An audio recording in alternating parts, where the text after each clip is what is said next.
Bonjour à tous, avec ici le premier de 3 diaporamas présentant mes awards perso pour la saison 2012 de catch. Donc celui-ci est consacré à la WWE, il y en aura ensuite un autre consacré à la TNA et aux Indies US, et un dernier consacré au Puro SU. En fait je sais pas encore dans quel ordre viendront les deux autres. J'ai préféré les séparer plutôt que les mettre ensemble tout simplement parce que sinon ça aurait fait une grosse vidéo mammouth comme ça, avec des parties qui vous intéressent pas forcément si vous vous intéressez pas au Puro ou aux Indies, donc bon. C'est quand même mieux comme ça parce que chacun trouve à son compte. Ceci dit, c'est un truc qui m'intéressait, c'est quand même de croiser finalement le tout. Donc je le ferai dans celui que je ferai en troisième, je sais pas encore si c'est TNA, Indies ou Puro. Et je reviendrai sur les awards des vidéos précédentes, par exemple lutteur de l'année Puro, est-ce que c'est pas aussi lutteur de l'année monde, etc., etc. Voilà. Alors j'attaque tout de suite avec le premier de 12 awards. Et le seul award non honorifique de tous, négatif si vous voulez, que j'ai appelé donc lutteur le plus surutilisé surpushé de l'année. Donc ça correspond en fait au lutteur qu'on a trop vu, qui a eu un trop gros temps d'antenne ou un trop gros push par rapport à la qualité de ce qu'il a proposé dans le ring ou au micro par exemple. Donc en troisième j'ai mis Brodus Clay, qui a quand même eu un push vraiment poussif et quasiment démesuré pendant 4-5 mois cette année. Rappelez-vous, il squashait des gars comme The Miz ou Dolph Ziggler. Donc c'était assez gênant, surtout qu'à côté de ça, il avait une gimmick assez kitschunette qui faisait qu'on ne le prenait pas trop au sérieux. Donc le contraste des deux me gênait beaucoup, moi personnellement. Bon, heureusement ça s'est arrêté, sans ça à mon avis il aurait récupéré l'award haut la main. Deuxième sur le podium, Ryback. Il a eu le même genre de push, même si lui il battait plutôt des jobbers purs que des gars comme Ziggler ou The Miz. Mais son push ne s'est pas arrêté à tel point qu'il est arrivé maintenant à être, je pense, le numéro 1 in kayfabe de la fédération. C'est-à-dire que vous mettez n'importe qui d'autre de la WWE face à lui, Ryback sera favori. Et je dirais que même un gars comme CM Punk, s'il affronte Ryback, on a l'impression qu'il est obligé de tricher ou d'avoir une aide extérieure pour avoir une chance de le battre. Et on a du mal à imaginer Ryback en fait perdre sur un tombé clean dans un match pour l'instant. Je dis pour l'instant parce que je pense que maintenant il va passer par une phase peut-être de réhumanisation pour le rendre un peu plus... voilà, le remettre un peu dans la masse, tout ça. Alors ce push m'a pas non plus trop gêné, même s'il est quand même deuxième, c'est pas rien, parce que c'est assez démesuré par rapport à son talent qui est pas spécialement non plus mauvais. Il est ni mauvais ni bon, je dirais, Ryback. Il est vraiment le lutteur moyen pour l'instant, que ce soit au micro ou in ring. Mais voilà, c'était quand même démesuré. Maintenant, je comprends qu'il fallait passer par ce push un peu franco de port pour que ça fonctionne. Donc bon, et puis il a eu un bel appui du public. Donc ça m'a moins gêné finalement, et je me suis moins souvent dit qu'est-ce qu'il est casse-couille ce gars, que Sin Cara. Donc désolé pour les fans de Sin Cara, mais c'est vrai que Sin Cara a quand même récupéré son nom Botch Cara cette année.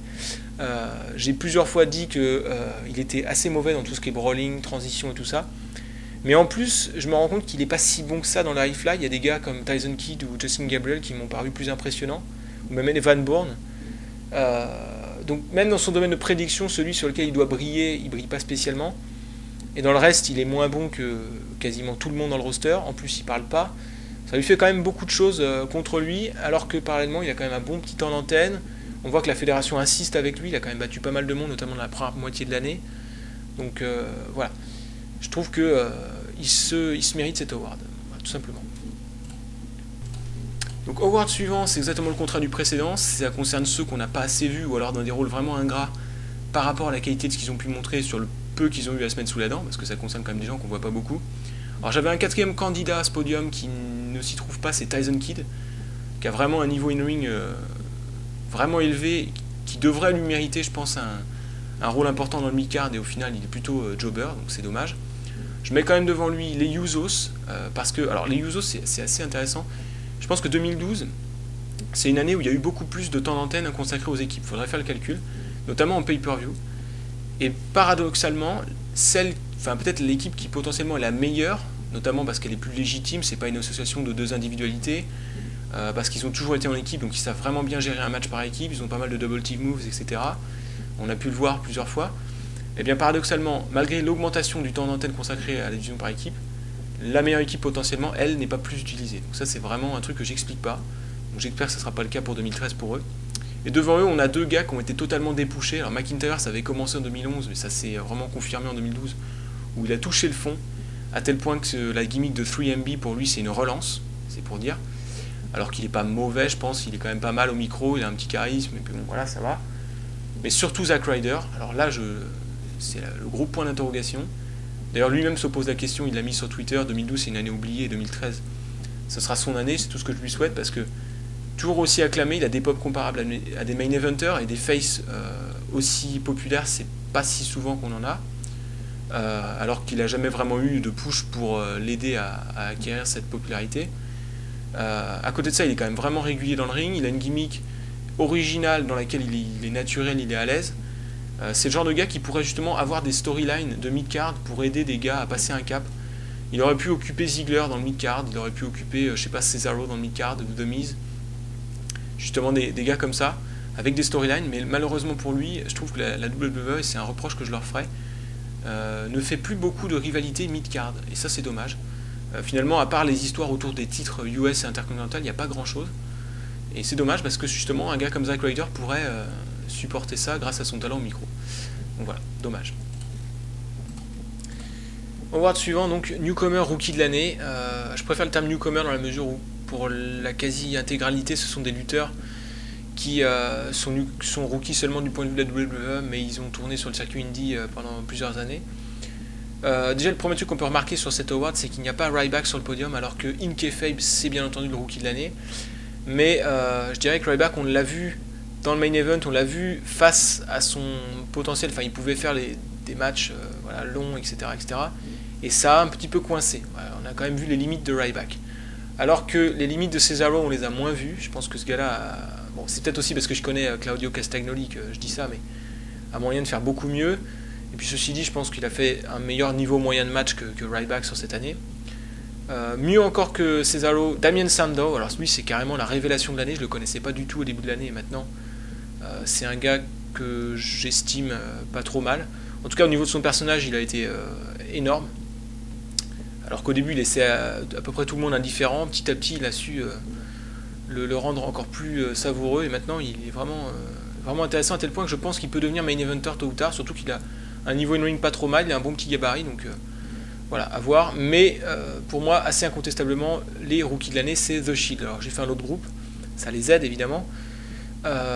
Mais déjà parce que le seul match qu'ils ont eu à faire vraiment en pay-per-view, enfin le seul match en pay-per-view, c'était une grosse tuerie. Dans ce qu'on a vu, notamment au micro, c'était très bien. Même si c'est pas la spécialité de Rollins et de Roman Reigns, ils ont vraiment réussi à donner un petit quelque chose à leur personnage et Ambrose assurait le reste. Vraiment, donc, pour l'instant, c'était assez impeccable et en plus, on sent toute espèce de potentiel qu'on pourrait faire avec eux. Ils ont vraiment leur touche chacun. Et je pense vraiment que même Roman Reigns, qu'on a tendance à négliger parfois, a moyen lui aussi de devenir une très grande star, tout comme Ambrose qui semble vraiment promis à tout un avenir, et même Seth Rollins, pourquoi pas. Seth Rollins, j'ai toujours un doute quant à ses capacités à incarner un personnage et au micro. Début retour de l'année, donc, c'est tout simplement le segment où un ou plusieurs lutteurs font leur retour et le kiff qu'on a sur ce segment-là. Donc, les débuts de The Shield, un petit peu la manière de Nexus, ils viennent tout de suite attaquer quelqu'un sans dire un mot, alors qu'on les connaît pas. Enfin, on n'est pas censé les connaître trop. Là, ils s'en étaient pris à Ryback à Survivor Series, donc en pay-per-view dans un title match, donc c'était quand même un début à impact. En plus, j'ai bien aimé leur petit charisme comme ça, où ils regardent le public avec leur col roulé, tout ça. Enfin, c'était des débuts assez mémorables. Maintenant, voilà, c'était peut-être pas assez développé ou quoi pour arriver au même niveau que le retour de Brock Lesnar et le retour de Jericho. Alors, j'ai mis le retour de Jericho au-dessus de celui de Lesnar parce que je trouve qu'il est plus mémorable dans le sens où il y a une idée derrière de foutage de gueule du public, finalement, qui acclame un gars sans savoir qui il est et ce qu'il a à dire. Parce que Jericho, normalement, il était parti en tant que heel, et il revient en tant que heel quelque part. Et il en a fait des caisses, tout ça, et on voyait qu'il pouvait en faire vraiment mais des archi-caisses avant que le public s'en rende compte. Et ça a mis vachement de temps avant que le public se dise, mais là, il se fout de notre gueule ou quoi. Et j'ai trouvé ce moment mais complètement surréaliste. Alors que le retour de Lesnar est beaucoup plus traditionnel. Maintenant, la pop qu'il a récupérée, le fait qu'il est passé par l'UFC, sa gueule de brute, regardez-moi cette photo, et le fait qu'ils s'en prennent à Cena alors qu'on attendait peut-être plus de Rock. Bon, on a été limite spoilé par le public hein, quand même chez Enchanté Lesnar juste avant. Mais voilà, c'était un retour quand même assez important, mais beaucoup plus normal et habituel que celui de Jericho qui est unique. À mon avis, on n'en verra pas d'autres comme ça. Donc le award suivant, meilleur sur segment ou au micro de l'année, donc voilà, ça veut dire ce que ça veut dire, tout simplement. Ça implique quand même d'avoir eu un certain nombre de segments et de moments au micro à faire. Ça implique aussi d'avoir eu un booking favorable, ce qui permet de dire des choses. Donc évidemment là-dessus, CM Punk a été pas mal loti. John Cena aussi avec la rivalité avec The Rock. Paul Heyman peut-être justement un peu moins, c'est ce qui peut expliquer sa seulement 3e place, parce qu'il a vraiment été excellent, notamment avec Brock Lesnar, ou d'ailleurs peut-être je devrais dire sans Brock Lesnar pour faire la rivalité avec Triple H au micro. Ils ont eu des segments exceptionnels. Heyman a vraiment réussi à avoir cette tête à claque et donner du heel hit à Lesnar sans que Lesnar soit là quelque part.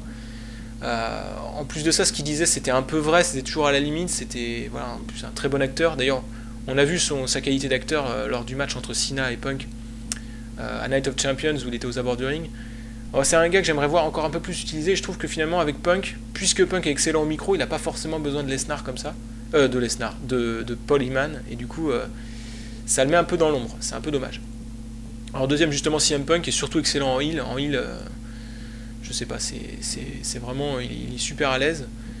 On l'a encore entendu récemment avec The Rock, mais ça c'est en 2013, donc je ne prends pas en compte ici, mais sans ça il a eu quelques super promos, très réguliers, je pourrais voir plein de promos toutes les semaines sans me lasser. Il y a beaucoup de lutteurs qui finissent par être lassants quand on les voit toutes les semaines faire des speeches de 10 minutes. Lui fait partie de ceux qui arrivent à ne pas être trop lassants, je trouve, surtout en heel évidemment. Et c'est justement ce qui est remarquable avec mon numéro 1 cette année, John Cena, c'est qu'il fait partie des tout meilleurs, il l'a prouvé cette année sans problème, alors qu'il est face. Et souvent, même je crois que j'ai pas de contre-exemple, tout le monde est meilleur au micro heel que face, quasiment. Je sais pas pourquoi nécessairement, mais voilà, c'est vraiment une constante. Du coup, si ça se confirme avec John Cena, j'ai vraiment très envie de le voir heel main eventer. Il avait déjà été heel, mais du coup il était mid-carder, c'est un peu différent. Je pense que ça serait vraiment une grosse tuerie.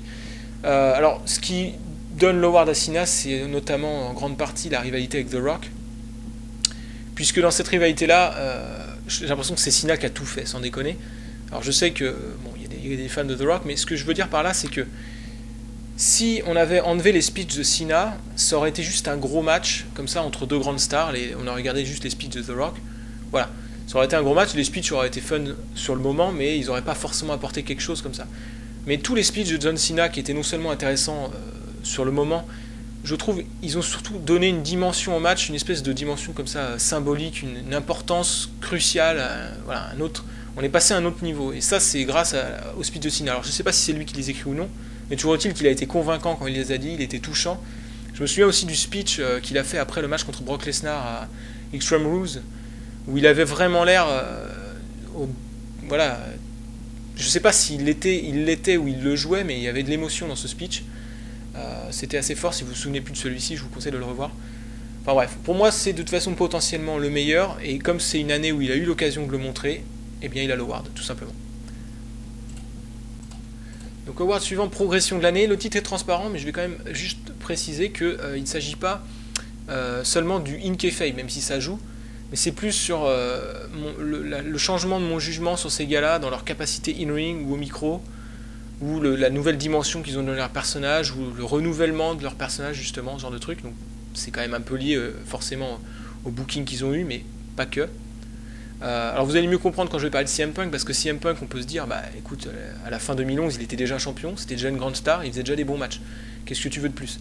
Eh ben, je trouve que cette année, en redevenant heel, il s'est renouvelé un petit peu, il a retrouvé un meilleur niveau micro déjà, bon, j'en ai déjà parlé juste avant, mais surtout cette année il a été beaucoup plus régulier, il a donné parmi ses meilleurs matchs en carrière, surtout carrière WWE, donc du coup je pense qu'il a passé un cap de bon lutteur qui peut être main eventer à presque légende, et beaucoup de gens d'ailleurs en parlent en ce moment sur les forums, tout ça, est-ce que CM Punk fait partie des meilleurs de tous les temps, machin. C'est-à-dire qu'il a rendu ce cap là, et je pense que faire cette progression là, c'est pas donné à tout le monde. C'est la petite progression qui sépare le commun des main eventers avec les légendes. Et je pense que Punk a passé ce cap-là en 2012. Donc rien que pour ça, il peut se mériter le podium. Mais c'est moins fort que Ziggler, en ce qui me concerne, qui maintenant m'a convaincu. J'étais pas convaincu avant, alors peut-être que je suis une exception là-dessus, mais m'a convaincu qu'il peut assurer du main event grâce à son match, notamment contre John Cena à TLC. Il s'est amélioré, je trouve, dans ses promos. Il fait un peu plus naturel, il fait un peu moins mid-carder, je sais pas comment dire ça, il a donné un corps à son personnage, et même s'il a toujours pas été champion, il a toujours pas caché son monnaie de banque, j'ai beaucoup moins de doutes quant à sa capacité à réussir en tant que main eventer maintenant. Bon, in-ring il a pas tellement changé, mais c'est plus dans sa façon de gérer les matchs et le rythme, en fait, qu'il arrive à se donner un peu plus de touche main eventer. Mais la progression d'année pour moi assez largement c'est Sheamus, que je considérais absolument pas comme l'un des tout meilleurs au monde Avant cette année, je considérais que c'était un des meilleurs brawlers, un des meilleurs big man, ça d'accord. Mais un des tout meilleurs tout court, pas forcément, maintenant oui. Et d'ailleurs j'ai vu beaucoup de gens faire des éloges de Sheamus sur les forums, ce qui n'était pas le cas avant. Notamment sur son personnage, il a énormément travaillé cette année, avec tout le truc sur le Brogue Kick, l'a interdit avec Otunga, etc. Il a eu une rivalité assez époustouflante avec le Big Show, ce qui est quand même pas souvent. Il a été vraiment régulier en tant que champion, alors qu'il n'a pas forcément eu les meilleurs adversaires en face de lui. Et puis il a eu un énorme classique que vous allez voir tout à l'heure, j'ai élu match de l'année contre Daniel Bryan, donc voilà, ça lui donne quand même pas mal d'arguments. Et donc pareil, Sheamus a passé véritablement un cap cette année. 3 lutteurs qui ont passé un cap de toute façon, chacun à leur niveau. Donc au award suivant, pay-per-view de l'année, on va pouvoir passer assez vite puisque je vais vous renvoyer au review que j'ai fait de ces 3 shows-là pour avoir le détail. C'est tout simplement, voilà, mon choix s'est fait sur la qualité moyenne des matchs et disons la manière dont chacun de ces matchs répondait aux attentes qu'on pouvait avoir dessus. Extreme Rules étant largement au-dessus, c'est l'un des meilleurs pay-per-view depuis très très longtemps, avec 3 main events très longs, qui ont été tous les 3 parfaitement réussis et qui sont en plus très différents les uns des autres, puisqu'on a un match plutôt technique avec Sheamus et Bryan, un match plutôt brawling street fight carrément, puisque c'est CM Punk Jericho, et un match limite shoot entertainment mélange avec Lesnar Cena. Donc ça fait quand même pas mal d'arguments pour ce show-là qui est à voir absolument en entier, si vous l'avez pas vu. Alors ensuite, rivalité storyline de l'année, bon c'est un peu pareil de toute façon, rivalité storyline. Je précise quand même que ça concerne surtout tout ce qui est de l'ordre des segments et voilà, de tout ce qui n'est pas les matchs en eux-mêmes, même si les matchs jouent plus dans l'esprit. Si le match est mauvais, forcément ça laisse des traces et qu'on a eu tout un teasing pour rien à l'arrivée.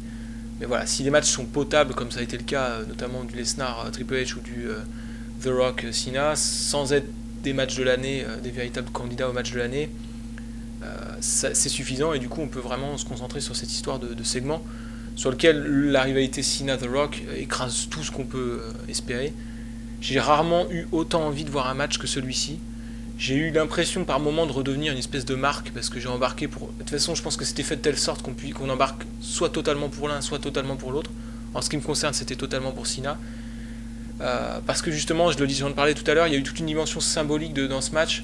C'était un petit peu la star d'Hollywood, un petit peu bourrin comme ça de The Rock, viril entre guillemets, qui venait se mettre en contraste avec le Cena un peu trop gentil.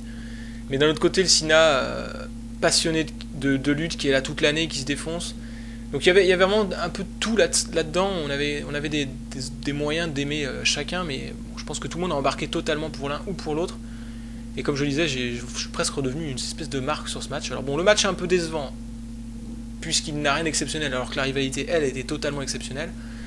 Et que bon, un match préparé pendant un an, on aurait pu espérer un truc un peu plus poussé. Mais bref, c'était quand même un truc qui restera historique et dont je me souviendrai longtemps. Comme je le dis, j'ai rarement eu autant envie de voir un match. Donc c'est tout ce qu'on demande d'une rivalité finalement. Alors derrière, c'est beaucoup moins bien forcément, mais c'est quand même pas mal du tout. Notamment Sheamus Big Show, une rivalité dont on n'attendait pas grand chose au départ, franchement. Et puis finalement, ça a été tout simplement, à mon avis, la meilleure série de matchs que Big Show a eu en carrière. Mieux encore que contre Mark Henry, largement. Enfin, moi j'ai trouvé beaucoup mieux, parce que contre Mark Henry, c'était quand même vraiment très très lent. Donc même s'il y avait d'autres choses dans cette rivalité, il y avait la lenteur qui était un peu gênante. En plus, c'est la rivalité qui a permis à Sheamus d'encore plus aller loin dans son personnage, dans sa progression, parce qu'il commençait un peu à saouler les gens, à gagner tout le temps, et du coup cette défaite, avec la manière comme ça d'être un warrior et tout ça, c'était vraiment excellent. En plus, au niveau prestige de la ceinture, après la rivalité contre Alberto Del Rio, je trouvais que le titre de World Heavyweight Championship était un petit peu en galère, et ça l'a vraiment relancé, donc il y a plein de choses qui font de cette rivalité quelque chose de mémorable, les coups de chaise et tout ça, il y avait vraiment plein de choses. Et en troisième, qu'aurait pu être deuxième avec une meilleure qualité de match, le Lesnar Triple H a été un peu décevant. C'est donc bien la storyline entre Brock Lesnar et Triple H qui amène le match à SummerSlam, avec tout le rôle de Paul Heyman et de John Laurinaitis aussi un petit peu, dans lequel Triple H a été excellent au micro, Paul Heyman aussi, j'en ai parlé tout à l'heure, mais aussi Brock Lesnar, ça c'était une surprise, c'était pas trop son fort à la base. Et voilà, j'ai eu pas mal envie de voir ce match, et c'est dommage qu'il n'ait pas été aussi bon que le Lesnar Cena. Sans ça, je pense que j'aurais peut-être mis cette rivalité-là deuxième. Voilà. Donc ensuite, moment de l'année. Donc ça renvoie en fait à un moment. Donc ça, c'est pas forcément un match bien délimité ou un segment bien délimité. Ça peut être quelques secondes, ça peut être un fait comme ça, qui revêt une saveur particulière, qui a été soit kiffant sur le moment, soit particulièrement historique ou qui m'a particulièrement marqué ce truc-là. C'est un peu plus subjectif, je pense, que les autres awards. Je peux pas vraiment être objectif sur ce truc-là, à moins de regarder que le point de vue historique. Alors vous pouvez peut-être vous demander ce que c'est juste avec les photos. Numéro 3, donc la photo en bas à droite, c'est Cena assis sur la rampe à la fin de WrestleMania. En fait, c'est le fait d'avoir eu un vainqueur net dans ce match énorme et dans lequel j'étais particulièrement impliqué, je viens d'en parler, entre Cena et The Rock. Et de voir Cena défait, non seulement parce qu'il avait perdu, mais aussi son visage... voilà, on a cru au heel turn. S'il avait fait un heel turn, ça aurait été le moment de l'année largement, mais juste le voir en train de regarder The Rock parader, c'était assez émouvant, c'était particulier. Et voilà, ça récompense encore un peu plus ce match vraiment unique en ce qui me concerne, avec un teasing énorme. Bon, ça c'est assez personnel. Le numéro 2, il y a un peu moins, à mon avis tout le monde l'aura sur son podium si tout le monde devait le faire, parce que c'est quand même quelque chose d'hallucinant. CM Punk qui bat le record du règne le plus long depuis 25 ans, c'est-à-dire que ça fait faut aller remonter à plus de 25 ans pour trouver le règne le plus long de l'histoire, champion de WWE. Je l'ai mal dit, mais vous avez compris. Et là, je me suis dit que c'est le plus long règne de champion de WWE depuis que je regarde le catch. Et quand tu te dis ça, ça arrive en 2012, donc c'est quand même, voilà, avec un lutteur que j'aime bien. Et en plus, ce règne, j'ai l'impression qu'il n'a pas trop fait chier tout le monde, parce qu'il y a eu la qualité de match moyenne au rendez-vous, la qualité de promo au rendez-vous, il y a eu un renouvellement du personnage de Punk à l'intérieur de ce règne, etc. Donc voilà, c'est un gros chapeau à ce règne, surtout que j'apprécie les longs règnes, et je pense que ça donne beaucoup de valeur à un titre. Et justement, le titre WWE aujourd'hui a une valeur, un prestige bien plus important qu'il y a un an, je pense. Et donc le moment de l'année, par contre, le numéro 1, c'est lié un peu à ça. C'est le moment où CM Punk fait son heel turn à la fin du Raw 1000. D'ailleurs, on ne savait pas trop si c'était un heel turn ou quoi. Alors en fait, c'est à la fin d'un match où il affrontait Cena. Donc déjà, il y a le cash du Money in the Bank raté de Cena, ça fait encore plus. Big Show intervient, CM Punk ne défend pas Cena qui se fait attaquer par derrière par Big Show. Alors par contre, quand The Rock vient aider Cena, alors CM Punk attaque The Rock, etc. Donc gros star power dans le ring. On comprend pas trop l'attitude de Punk, mais en même temps il a un acting suffisant pour nous faire émettre pas mal d'hypothèses sur ce moment là. Enfin, c'était un truc assez hallucinant. Voilà, une combinaison de trucs, combinaison du fait qu'il y a le cash raté, combinaison du fait qu'on a Punk qui fout un GTS à The Rock, ça j'ai trouvé ça kiffant. Enfin bref, il y a eu pas mal de choses. Donc c'est mon moment de l'année, et je pense que objectivement c'est l'un des grands moments de l'année, ça c'est clair. Donc award suivant, tag team de l'année. Bon, quand ça concerne la WWE, c'est jamais très passionnant depuis pas mal d'années maintenant, parce qu'il n'y a pas beaucoup d'équipes. Alors bon, là le podium a à peu près de la gueule, c'est vrai, mais quand même on se dit que c'est 3 équipes qui ont été formées il n'y a pas longtemps et qui n'ont pas fait l'année complète. Donc déjà, quand tu as le podium entier de tag team de l'année, ces 3 équipes qui n'ont pas fait l'année complète, tu te dis qu'il y a un problème quelque part, surtout que il n'y a eu aucun match que je noterais à plus de 3 étoiles à mon avis en équipe. Donc c'est un petit peu par défaut. Voilà, je ne vais pas détailler trop le podium, juste pour dire que Hell No existe surtout parce qu'ils ont duré plus longtemps que les autres. Parce que si on prend juste la qualité des matchs, je pense que Kingston R-Truth c'était vraiment pas mal. C'est dommage qu'ils aient pas fait durer cette équipe-là, mais d'un autre côté, je pense qu'ils voulaient refaire repartir Kingston dans un règne solo, ce qui n'est pas forcément pour me déplaire. Donc voilà. Ok, donc maintenant, match de l'année. Alors là, je vais parler un petit peu du top 10 en fait, que j'ai mis dans la boîte d'infos pour détailler avant d'arriver sur le top 3. Alors d'abord, premier truc que je peux dire sur ce top 10, c'est qu'il n'y a pas un combat dont je vais parler dans une vidéo prochainement, c'est Undertaker Triple H. Tout simplement parce que je l'estime pas suffisamment bon pour être dans mon top 10, même si, et je vais pas faire semblant, je sais que la majorité des gens l'auraient mis dans leur top 10.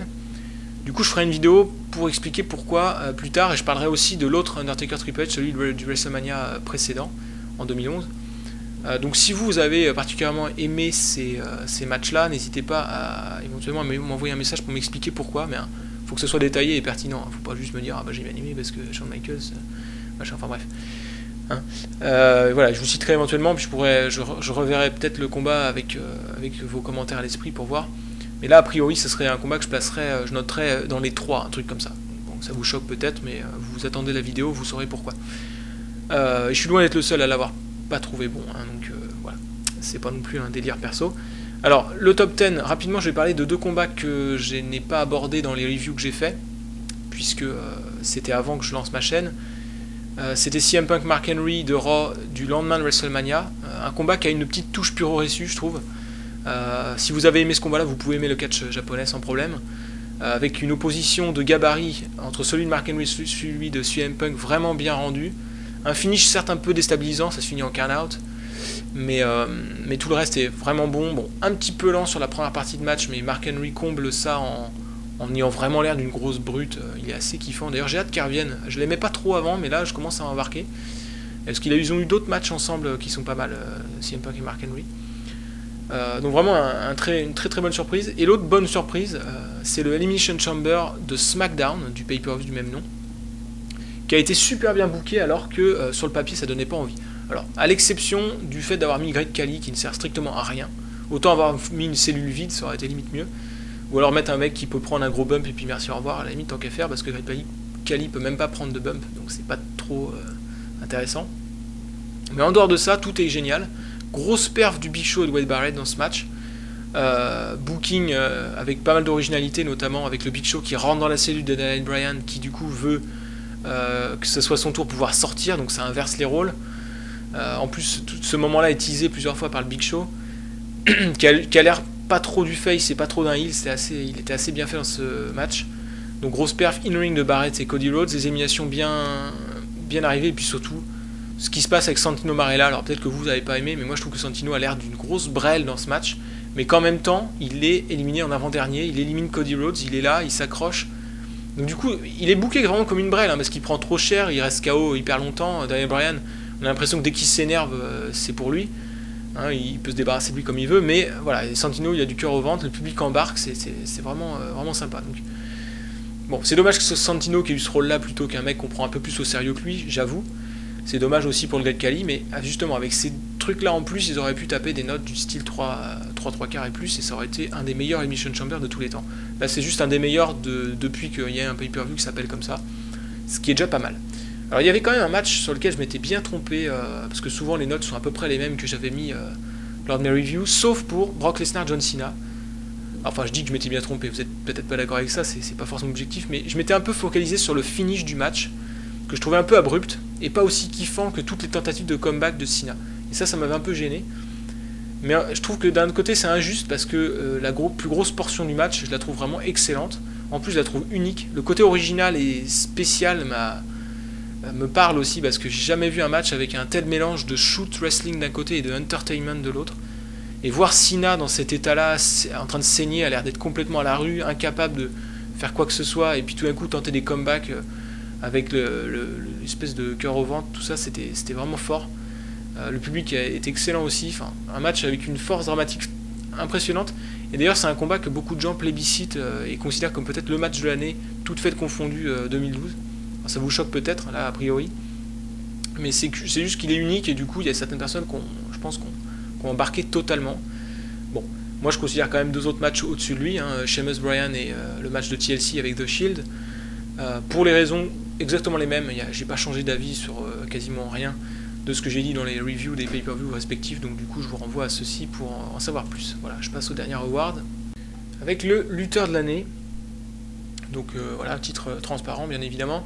Alors tout de suite je vais parler peut-être celui qui aurait été numéro 4, encore faudrait réfléchir, mais quelqu'un que beaucoup auraient mis sur le podium à mon avis, c'est Dolph Ziggler. Je ne l'ai pas mis, je vais expliquer pourquoi. Je pense que Dolph Ziggler a fait une très bonne fin d'année, je dirais les 4-5 derniers mois, mais sur le reste, notamment au début quand il était en rivalité avec CM Punk autour du titre, et puis tout le passage à vide qu'il a eu jusqu'à ce qu'il affronte Jericho SummerSlam, tout ça, enfin je trouve qu'il n'a pas fait grand chose après,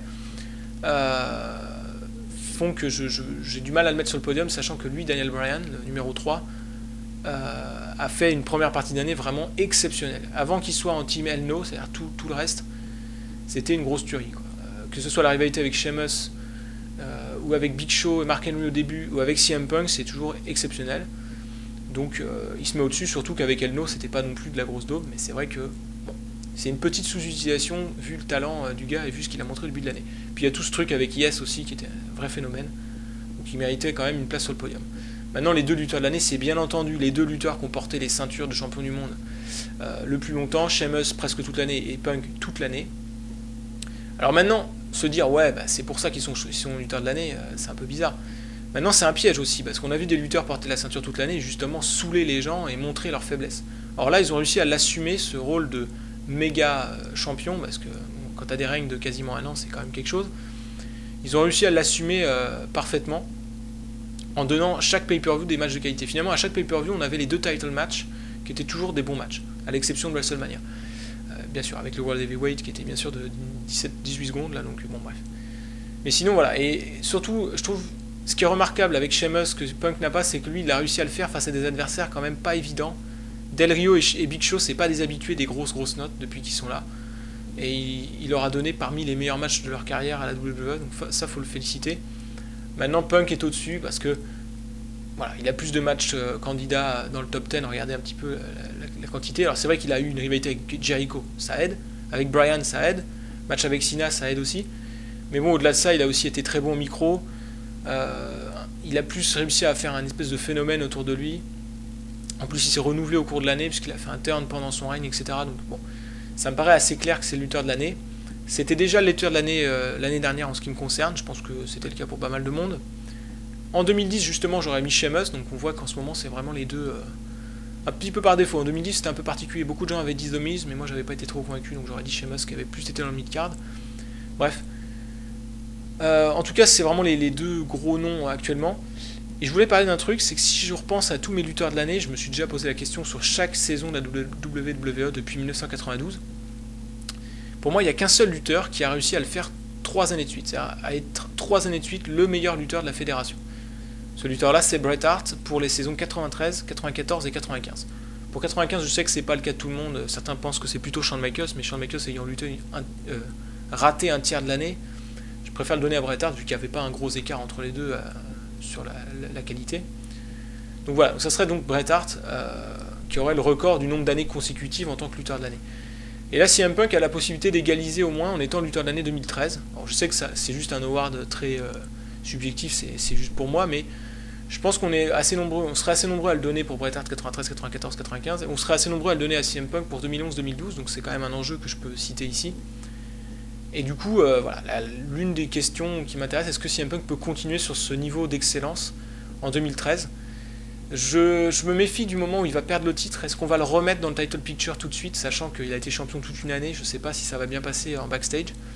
En tout cas, parmi les deux principaux prétendants pour lui voler la place, on a Sheamus et Daniel Bryan. Donc voilà, ça c'est un des grands enjeux. Un des trucs à suivre pour 2013. Et puis l'autre truc à suivre pour les prochaines vidéos que je vais faire, la prochaine Deporama, c'est de savoir si CM Punk est bien le best in the world qu'il prétend être. On verra ça quand on le confrontera face à celui que j'élierai lutteur de l'année pour les Indies US et TNA et celui que j'élierai lutteur de l'année pour le Puro Reçu. Je vous dis pas qui c'est, vous aurez qu'à regarder mes prochaines vidéos. Voilà, allez, à plus.